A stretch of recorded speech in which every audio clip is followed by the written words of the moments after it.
Sube acá, me gustó ese término en el capítulo 4, ¿no? Sube acá. Jesús le dice a Juan, sube acá. Me llamó mucho esa terminología, por eso la coloqué allí, sube acá. Y el pasaje habla de esperanza en la revelación de los eventos futuros. ¿Por qué quise hablar de esperanza hoy? Porque hoy es un día de esperanza para muchos venezolanos. Hoy es un día de esperanza, como hace 24 años los venezolanos tuvieron también un día de esperanza. Hace 24 años, en 1999, los venezolanos tuvieron un día de esperanza, en un día como hoy. Y eligieron un candidato, lo llevaron a presidente de la República. Eso fue en 1999. Era un día de esperanza. Todos estaban esperanzados. Pero al pasar el tiempo vino la desesperanza por los acontecimientos que sucedieron después. Hoy es un día de esperanza para los venezolanos porque van a salir a ejercer un derecho a elegir un candidato que va a ir contra otro candidato. Es decir, los venezolanos tienen una esperanza, por eso yo les dije, vayan a ejercer su derecho, los que propusieron en su corazón ejercer su derecho. Pero en esta mañana yo quiero enseñarles, yo sé que humanamente las personas tienen esperanza en el día de hoy, pero yo quiero hablarles más de la esperanza en la revelación de Jesucristo. Porque hoy los venezolanos están poniendo su esperanza en algo, pero quizás puede suceder como en el año 1999, que pusieron su esperanza en alguien y después se decepcionaron. Quizás hoy puedan colocar su esperanza en alguien, pero después más adelante se puedan decepcionar. El único que no nos decepciona a nosotros se llama nuestro Señor Jesucristo, y de Él es el que yo les quiero hablar hoy. Amén.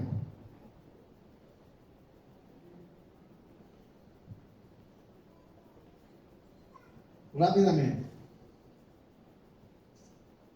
En el contexto de este capítulo 4 de Apocalipsis, nos encontramos que el autor es Juan.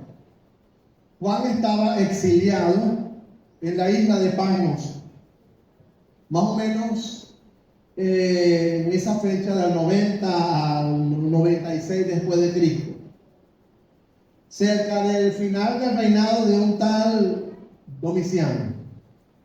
Era el emperador que comenzó a dirigir en el 81 después de Cristo. El Apocalipsis es un libro de esperanza, y ese es el tema del libro de Apocalipsis. ¿Cuál es el trasfondo del libro de Apocalipsis? El trasfondo es que los cristianos se negaron a adorar al emperador. Eso lo hicieron los cristianos. Se negaron a participar en eso. Y dice que hubo una persecución en contra de ellos. El emperador dijo, ustedes van a adorarme porque yo soy el único soberano a quien deben adorar, dijo el emperador Domiciano. Los cristianos dijeron, nosotros nos negamos a adorar al emperador porque nosotros adoramos como soberano a Jesucristo. Y por eso comenzó una gran persecución. Dice, por eso a Juan lo tuvieron cautivo, ¿verdad? Lo exiliaron a una isla que se llamaba Patmos.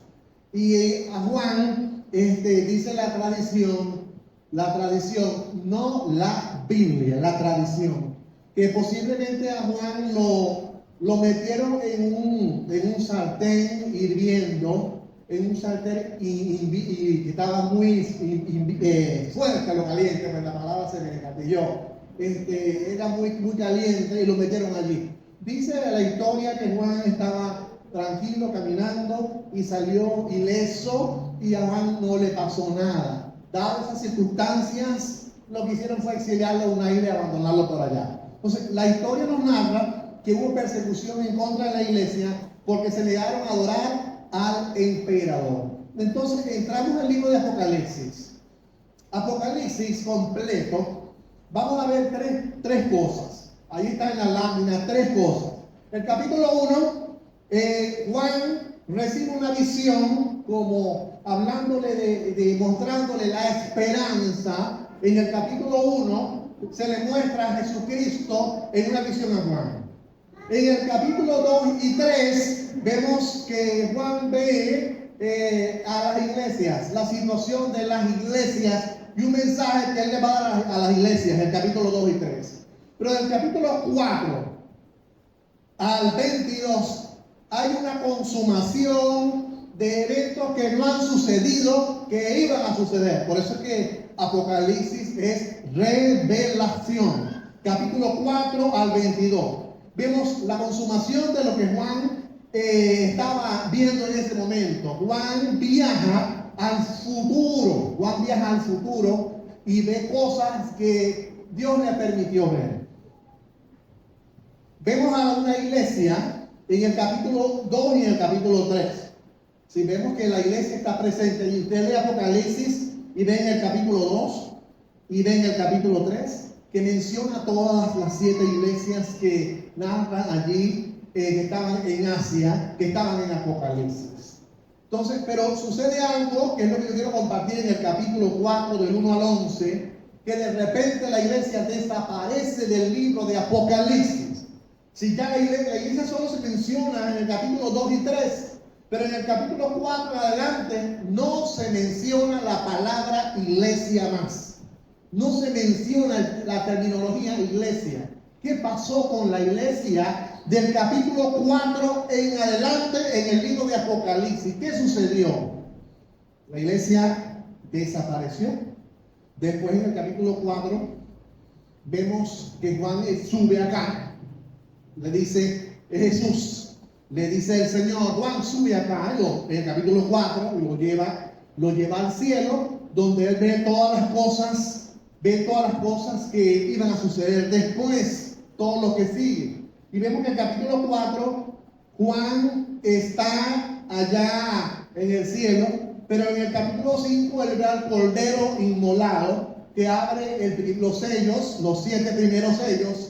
Y del capítulo 5 en adelante hasta el 18 nos encontramos con juicio sobre la tierra, juicio sobre la tierra, juicio sobre la tierra.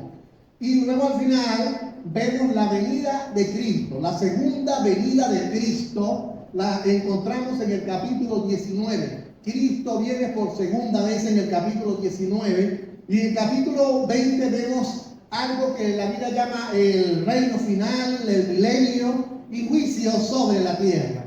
Y en el 21 dice Juan, entonces vi un cielo nuevo y una tierra nueva. Entonces, pero ¿dónde queda aquí la iglesia? Es lo que yo quiero que pensemos.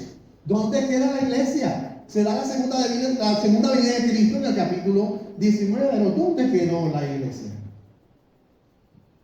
Vemos los eventos, el versículo que engloba Apocalipsis, que es el capítulo 1, versículo 19, donde Dios le dice a Juan, escribe las cosas que has visto, las que son y las que han de ser después de esta. Ahí hay tres cosas que muestran. ¿Cuáles son las cosas que has visto? Dice, él vio a Jesucristo en el capítulo 1, vio a Jesús presente hablándole en el capítulo 1. Pero luego las cosas que son, las que estaban en el presente de Juan, las 7 iglesias. Y vemos las cosas que han de ser después, se las muestra del capítulo 4 en adelante, cosas que han de ser después. Porque Apocalipsis es un mensaje de esperanza, porque eso es lo que nosotros estamos esperando. Lo que yo quiero enseñarles es, humanamente ustedes pueden depositar su confianza en seres humanos, pero la esperanza absoluta que nosotros debemos tener es en Jesucristo sobre todas las cosas. ¿Ok? Sí. En el capítulo 4, ahora sí entramos ahí en el texto, ubíquese allí por favor. Verso 1.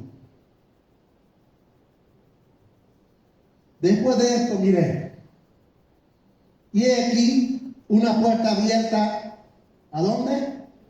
Okay. Vayan conmigo en el texto porque así me pueden entender mejor. Apocalipsis no es difícil, lo que hay que prestar atención. Una puerta abierta en el cielo. Y la primera voz que oí, como de trompeta, hablando conmigo, dijo: sube acá. Ahí está la palabra que me gustó. Sube acá, le dice la voz de trompeta que hablaba con Juan, y dice que Juan fue llevado al cielo. Y dice: sube acá y yo te mostraré las cosas que sucederán después de esta. Recuerden que en el capítulo 1, versículo 19, menciona las cosas que sucederán después de estas. Ya les había puesto las que son y las que estaban. Ahora le estamos mostrando, yo voy a mostrar las cosas que sucederán después. Y aquí se lo dice en el capítulo 4, en el versículo 1. ¿Qué pasó aquí? Juan sube. La iglesia ya no es mencionada. No es mencionada de aquí en adelante. No se menciona la iglesia como tal. Entonces vemos allí en uno esa parte. Te mostraré las cosas que sucederán después de esta. Jesús terminó de tratar con las iglesias en el capítulo 2 y el capítulo 3 de Apocalipsis. Ahora, después de tratar con la iglesia, Jesús llama a Juan y dice, atrapándolo con una voz que suena como de trompeta, y le dice que suba acá. Desapareció la iglesia. ¿Dónde está la iglesia? La iglesia pudo haber sido trasladada antes de este suceso, o en este suceso proféticamente Dios está usando el sube acá para, con la vida de Juan, mostrar que la iglesia en este lapso iba a ser arrebatada. O sea, en el capítulo 4 la iglesia de Cristo es arrebatada. Por eso es que nosotros no vamos a figurar en la gran tribulación. Por eso es que nosotros no vamos a figurar en los juicios de los sellos, de las trompetas y de las copas. La iglesia no figura en estos juicios porque la iglesia es salvada antes de estos sucesos de juicio que vienen sobre la tierra. ¿Por qué Juan sube y digo que la iglesia es trasladada? Y esto simbólicamente, proféticamente muestra el arrebatamiento de la iglesia. Ya se los explico. En el capítulo 4, versículo 2. Y al instante yo estaba en el Espíritu. Él no se fue en su cuerpo, fue trasladado en espíritu. Vemos la capacidad divina de poder tomar el espíritu, si es la voluntad de Dios, no por designio nuestro, no por querer nuestro, sino por Dios. Tomó el espíritu de Juan y se lo llevó al cielo. Y luego lo volvió a regresar. Eso lo hizo Dios en su soberanía. Pero nosotros no podemos estar diciendo, Señor, saca el espíritu ahí, llévame para allá, para Valle de la Pascua, o para allá, ¿para dónde? Para Zulia. No podemos decir, llévame a tal sitio. Aunque hay sucesos que ocurren en el espiritismo y en la brujería y en la hechicería, donde los demonios habilitan los cuerpos de personas y los trasladan de un sitio a otro, y esos son hechos satánicos, hechos de brujería como tal. Entonces dice, al instante yo estaba en espíritu, y he aquí un trono establecido en el cielo, y en el trono uno sentado. ¿Qué es lo primero que observa aquí Juan?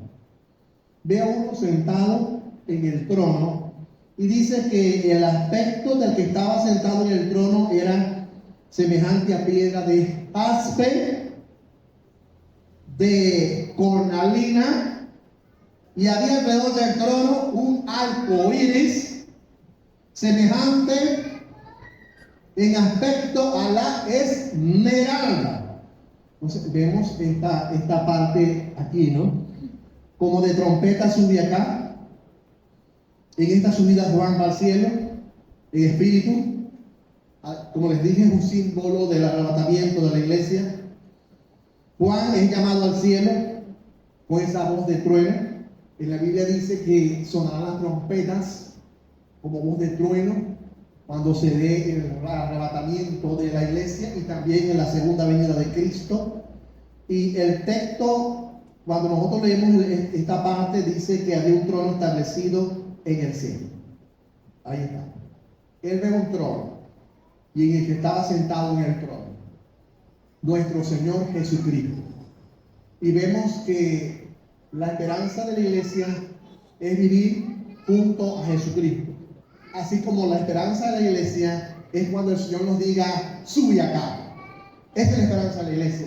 Nuestra esperanza está en el día que venga Cristo y le diga a la iglesia, sube acá. La esperanza de la iglesia está en el arrebatamiento. La esperanza de la iglesia es vivir junto a Jesús. Él estaba observando a alguien en el trono, pero todo tiene una relación. ¿Por qué le está mostrando a Juan a alguien en el trono? Por la razón de que en el trono terrenal el ser humano estaba viendo a Domiciano, al emperador.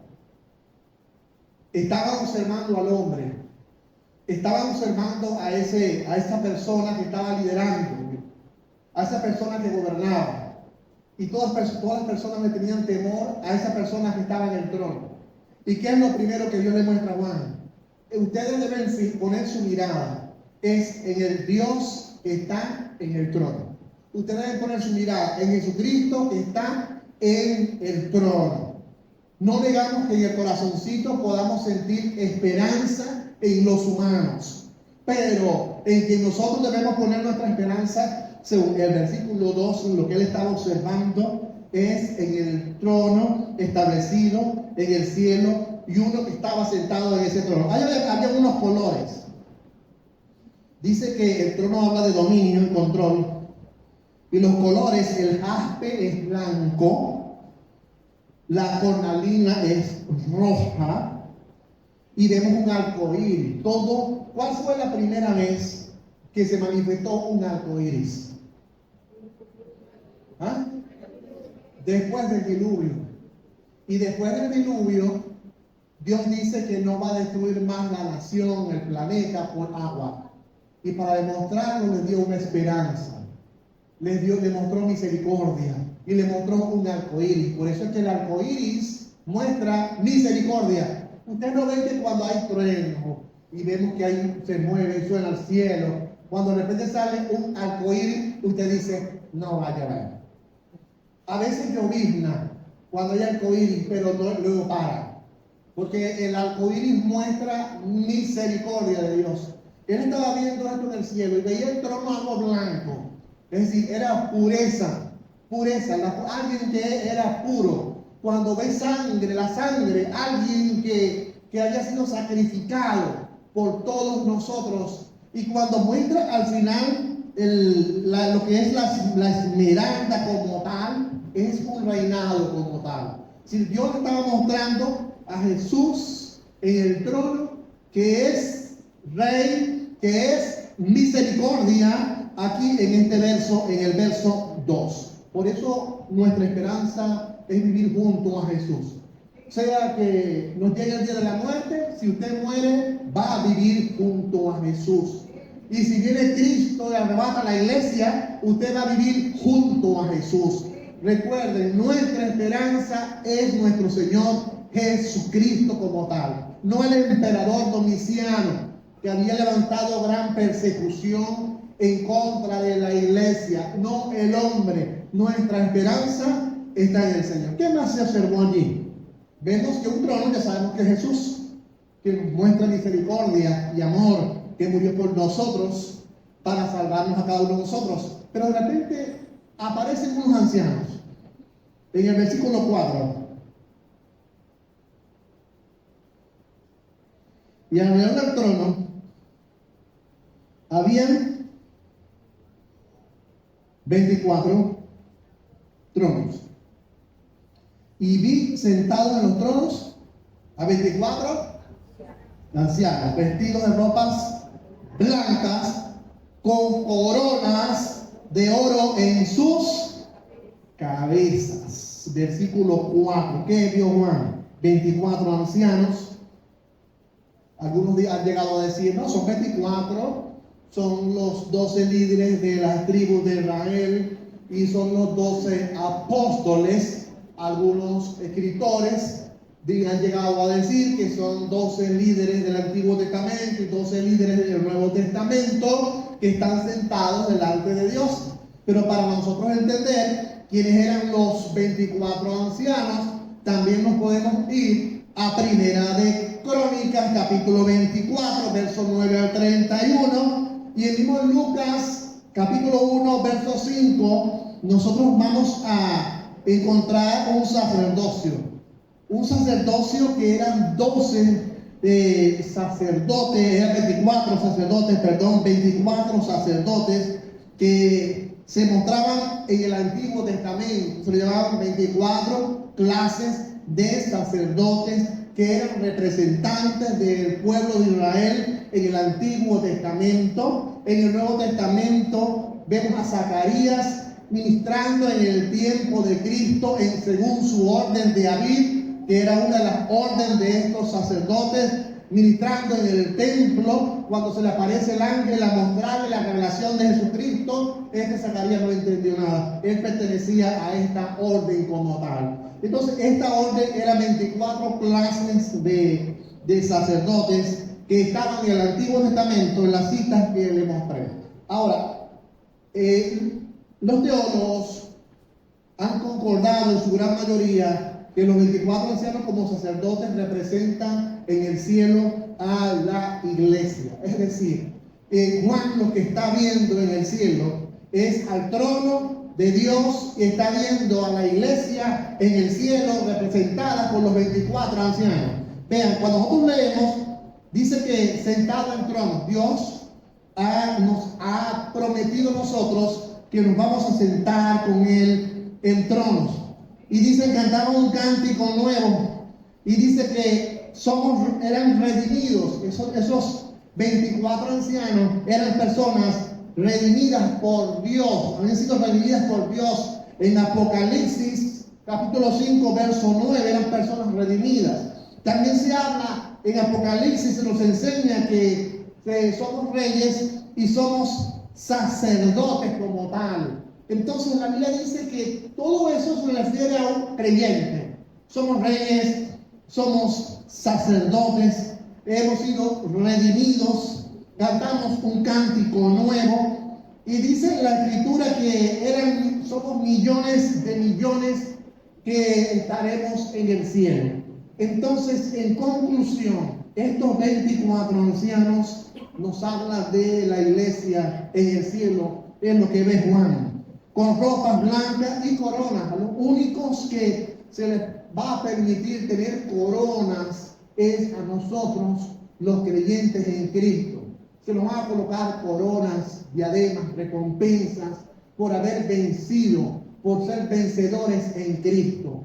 No a los ángeles se les va a colocar corona, no podemos decir que son los ángeles como tal. Entonces, Juan ve aquí a Dios en el trono y a 24 ancianos que representan un sacerdocio.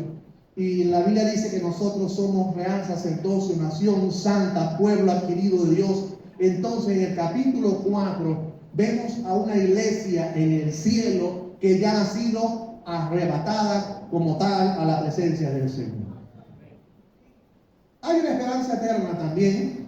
Además de 24 ancianos, dice que aparecen allí unos 4 seres vivientes. Pero en el capítulo 5 dice también, vamos a leer el capítulo 4, verso 5, ubíquense por favor, dice: y del trono salieron relámpagos y truenos y voces. ¿Cuántos de ustedes escucharon una vez, bueno, ustedes no, cuando lo ven en la Biblia, que había relámpagos, truenos y voces delante del trono y habían 7 lámparas de fuego, los cuales son los 7 espíritus de Dios? Vemos que en el Sinaí, cuando Moisés subió al Sinaí, encontramos por primera vez, cuando se escuchaban, el pueblo de Israel escuchaba relámpagos y truenos, siempre que sale la presencia de Dios, se escuchan relámpagos y truenos, y se ve al Dios de toda sabiduría, los 7 espíritus de Dios. Entonces Juan vio esto manifestándose como un mensaje de esperanza, porque él estaba en la isla de Patmos, abandonado, y la iglesia estaba siendo atribulada en gran tribulación, y él ve esto, ve a Jesús en el trono, ve una iglesia en el cielo, ve relámpagos y truenos manifestándose en Dios, y después ve en el versículo 6, y delante del trono como un mar de vidrio semejante al cristal, y junto al trono y alrededor del trono 24 seres vivientes. Aquí habla de un mar como de cristal.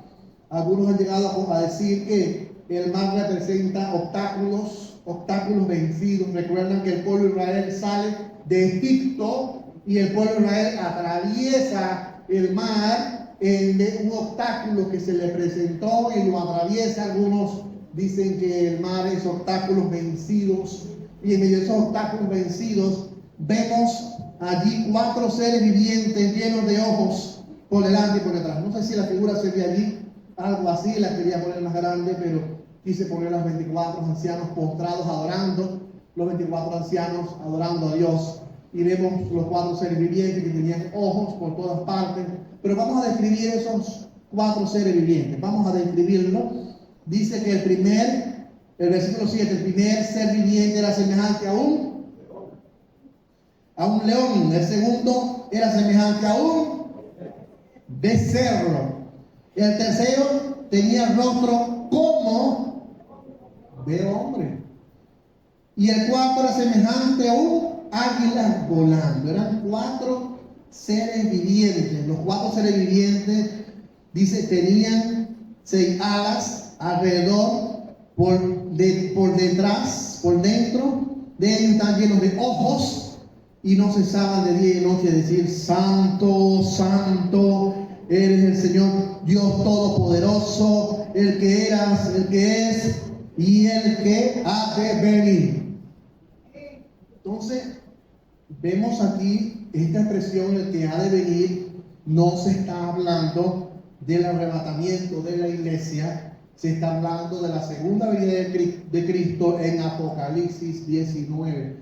Es decir, la iglesia, vemos a la iglesia adorando, representada por los 24 ancianos, pero cuando vemos los 4 seres vivientes aquí, ¿qué significan los 4 seres vivientes? El león, dice el becerro, el hombre, el águila.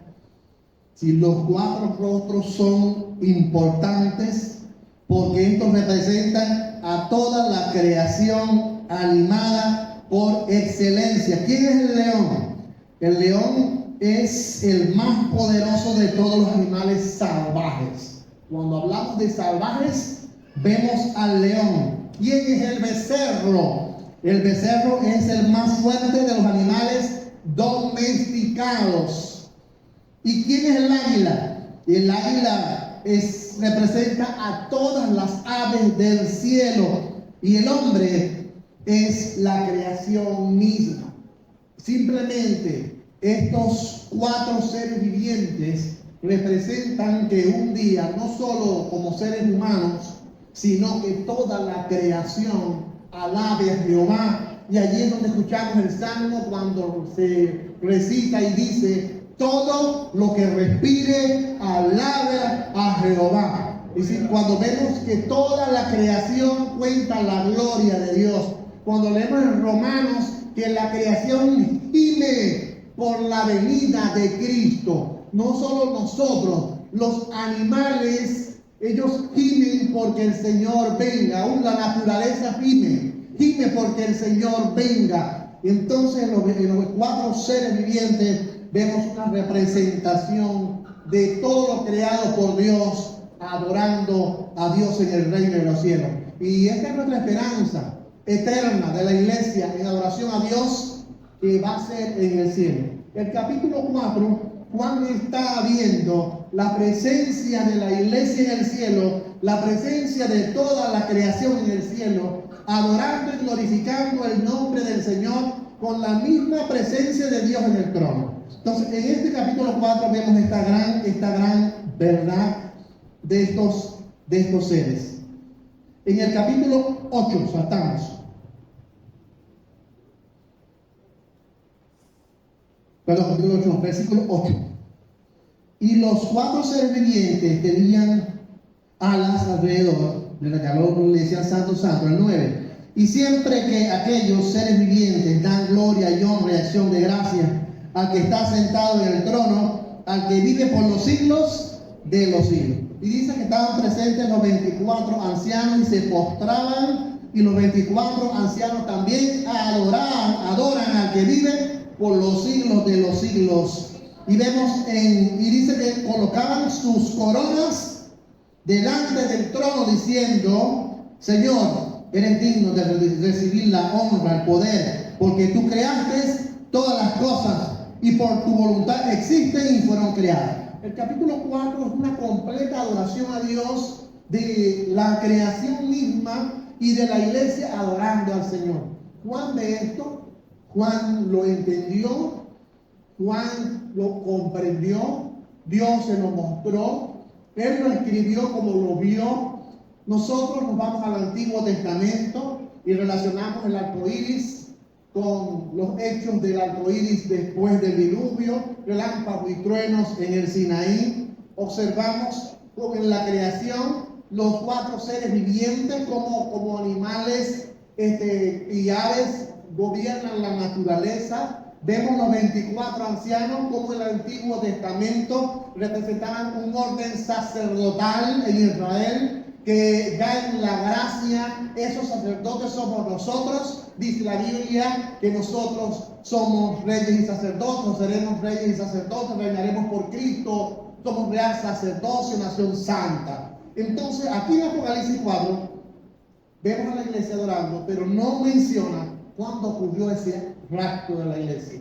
Por eso les digo, entre el capítulo 3 al capítulo 4 se ha de dar el arrebatamiento de la iglesia. Juan sube al cielo, sube y ve todas estas cosas. Luego vemos que viene el capítulo 5, y aquí no está la iglesia. Ya la iglesia no está en el capítulo 5. Y Juan ve un cordero inmolado y ve los 7 ojos de Dios. Y dice el capítulo 5 que este cordero inmolado, la victoria le pertenece a él. Dice: la victoria de Jesús fue sin fuerza, sin guerra, sin batalla, dando su vida por sus enemigos.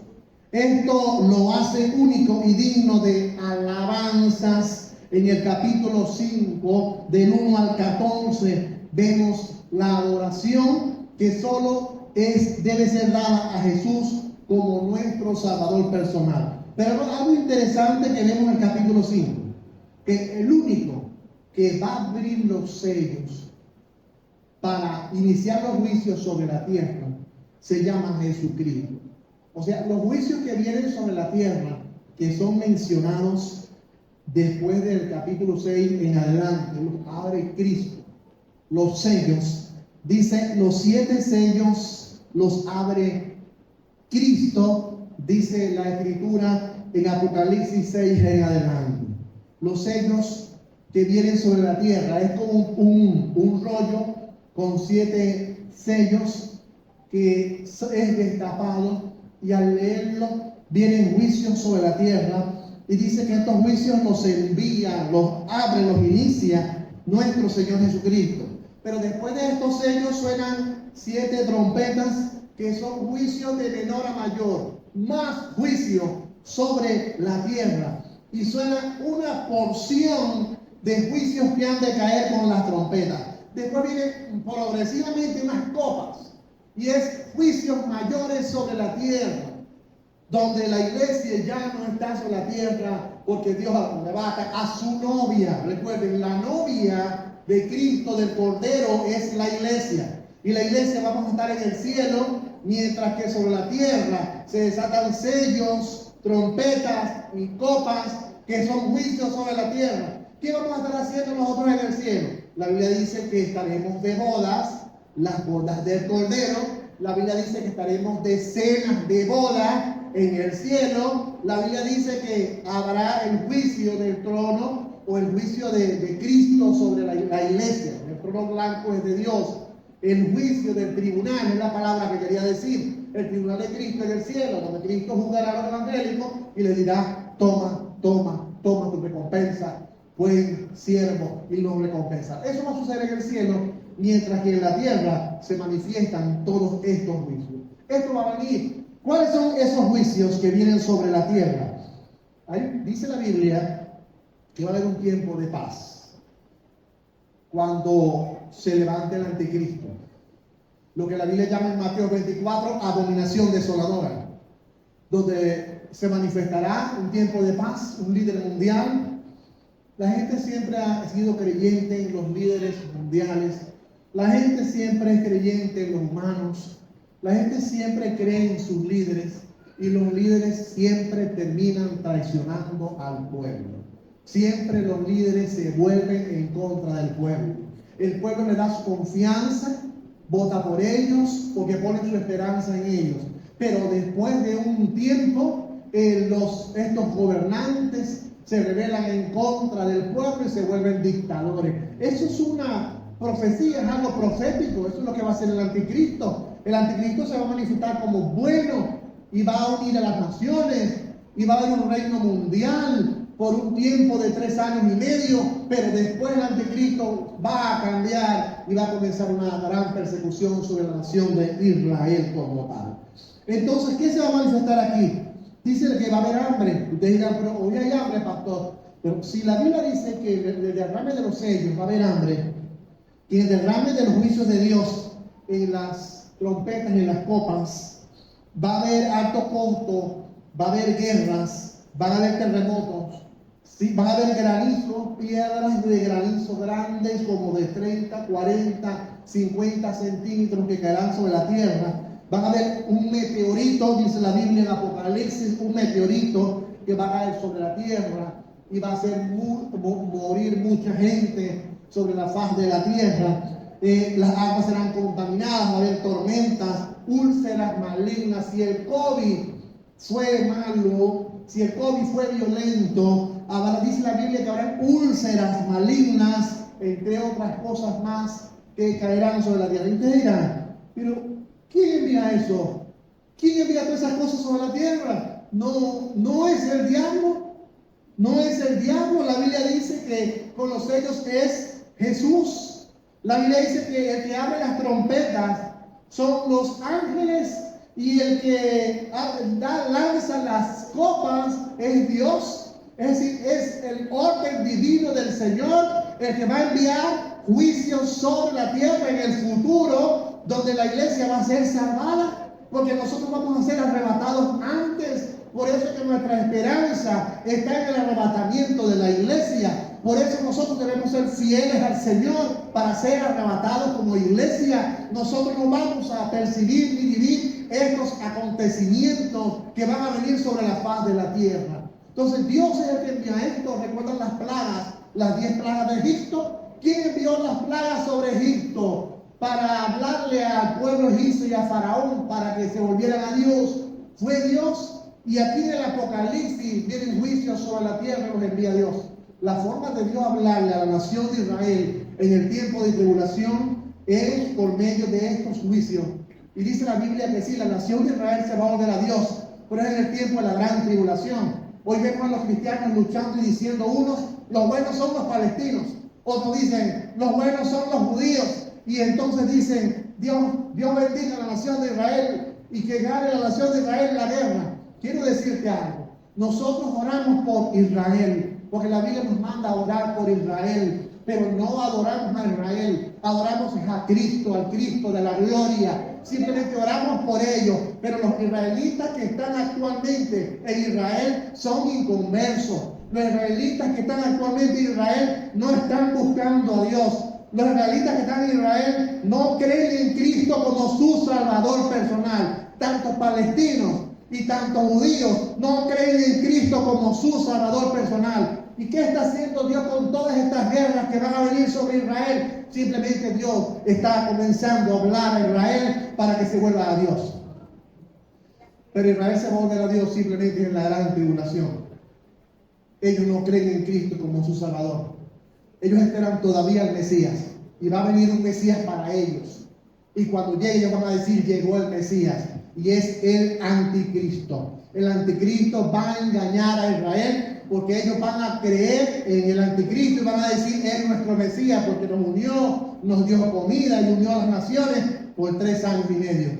Después él se va a manifestar y va a comenzar gran persecución. Entonces, estos juicios vienen sobre la tierra, ya la iglesia no va a estar allí.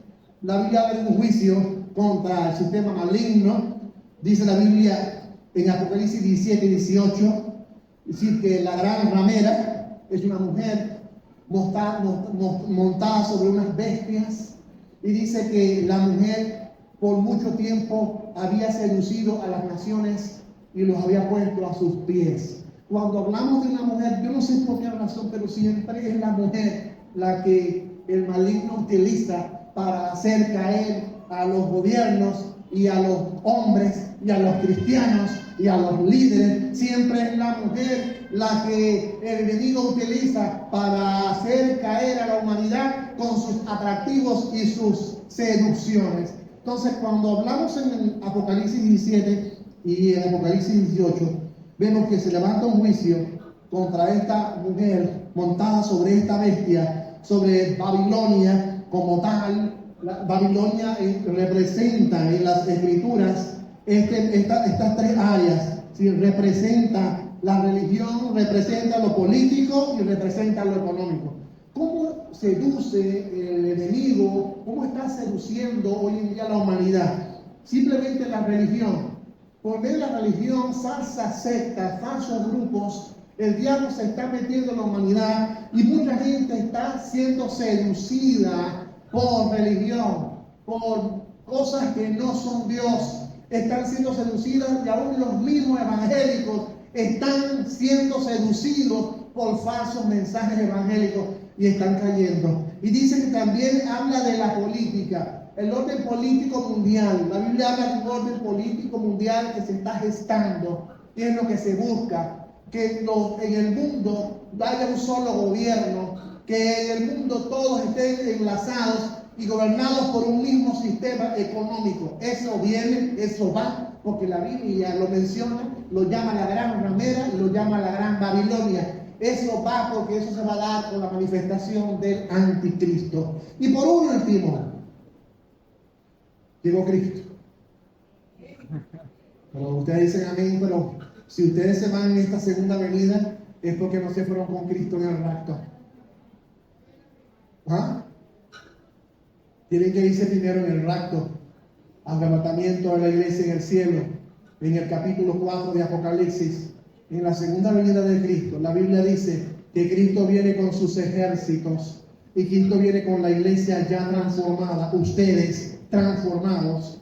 En el capítulo 19 venimos a la tierra a una guerra, a reinar por las naciones, y dice la escritura que va a haber una guerra, la Biblia le llama Armagedón, que va a ser la última gran guerra. Algunos dicen que es la tercera guerra mundial. Van a haber guerras, como ya les he dicho, van a haber guerras por allí. A Israel van a ser atacados por los árabes, Israel va a ser atacado por los rusos y sus asociados. Pero dice la escritura, dice que de una u otra forma, aunque son impíos, Dios le hizo una promesa a Abraham sobre el pueblo de Israel, y Dios siempre cumple sus promesas. Aunque Israel sea impío actualmente, Dios cumple sus mensajes, su palabra profética, usando a Israel. Israel va a vencer a las naciones árabes. Israel va a vencer a los rusos y su séquito.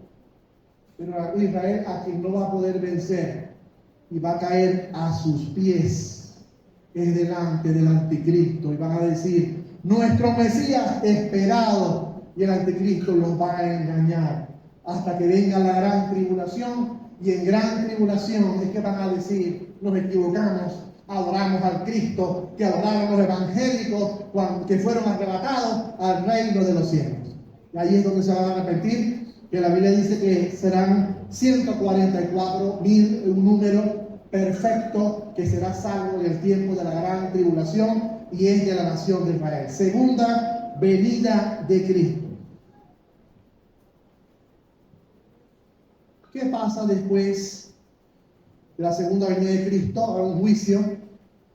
Dice la Biblia en el capítulo 20 que el diablo es apresado por 1000 años. Será la resurrección de todos los que en la gran tribulación murieron de los judíos. Serán resucitados.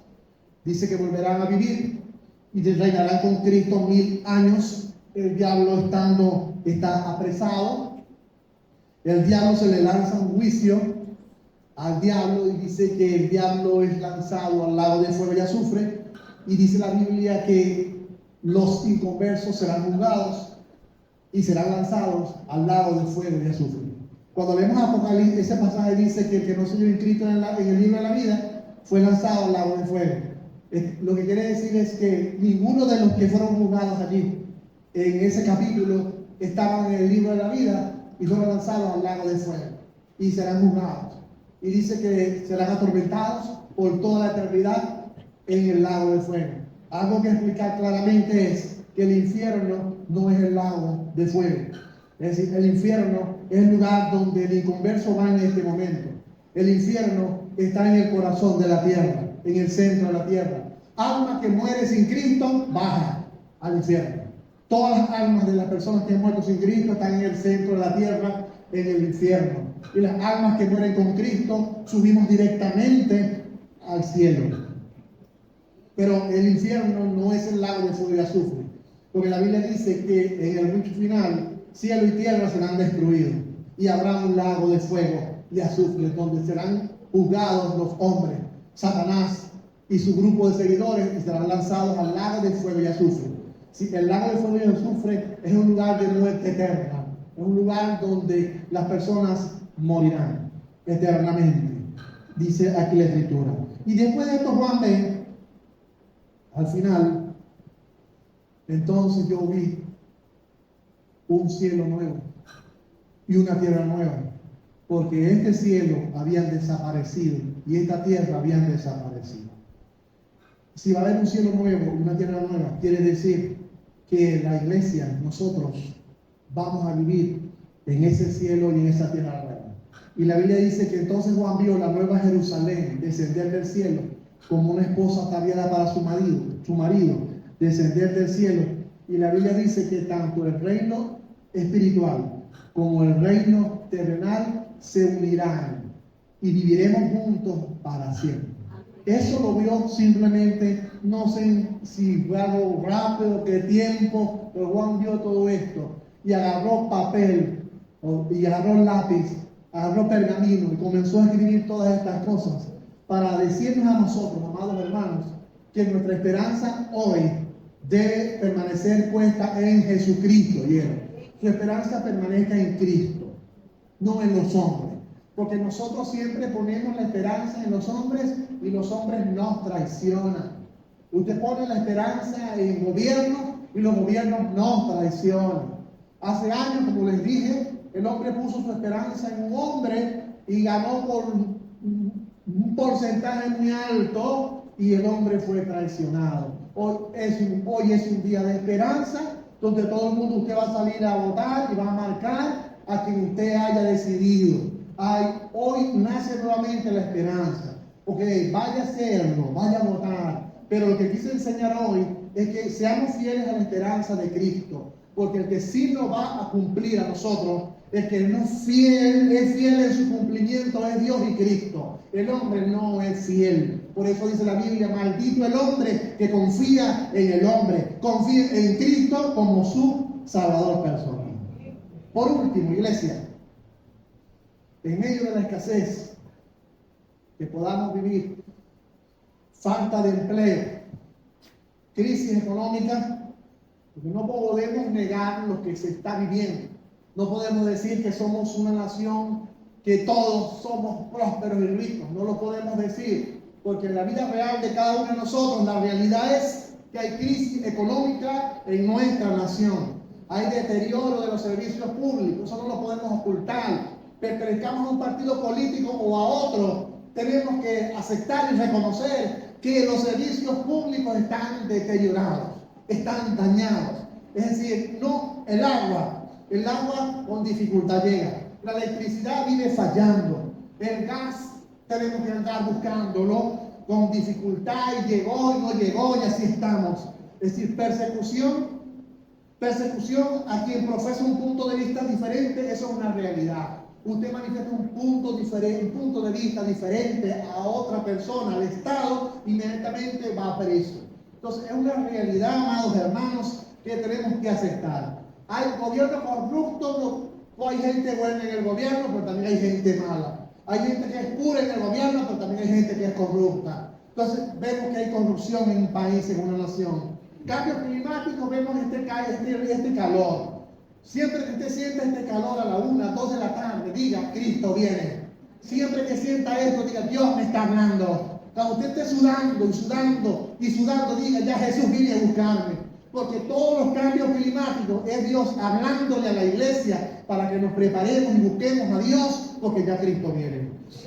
Entonces vemos cambios climáticos, pero hermanos, tengamos ánimo y esperanza, que fue lo que quiso comunicar Dios a Juan y a la iglesia. Tengan ánimo y esperanza, el redentor por venir para la iglesia de Cristo según el libro de Apocalipsis. Todo el libro de Apocalipsis es un mensaje de esperanza. Ya esto es seguro que va a pasar. El diablo no va a poder cambiar eso. Esto va a suceder. La iglesia va a ser arrebatada. Va a venir juicio sobre la tierra.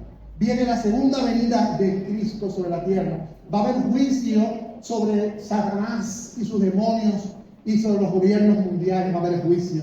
Y va a haber un día donde va a haber un cielo nuevo, una tierra nueva. Y todos nosotros, así como somos, como vivimos hoy, así Dios nos ha aceptado, pecadores, así Dios nos ha aceptado. Somos salvos por fe, no por obras. Por obras y por acciones ninguno servimos.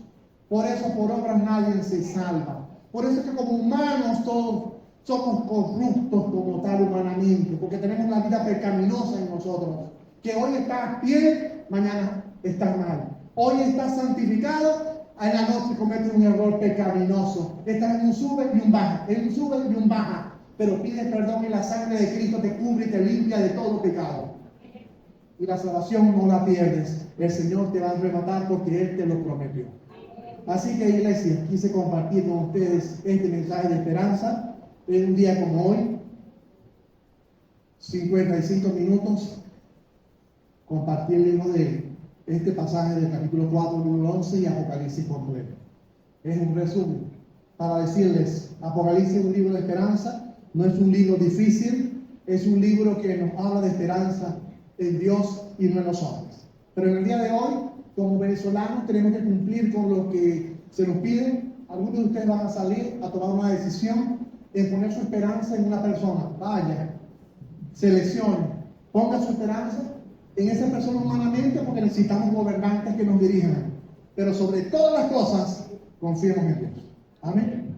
Señor, te doy las gracias, Padre de la gloria, porque el libro de Apocalipsis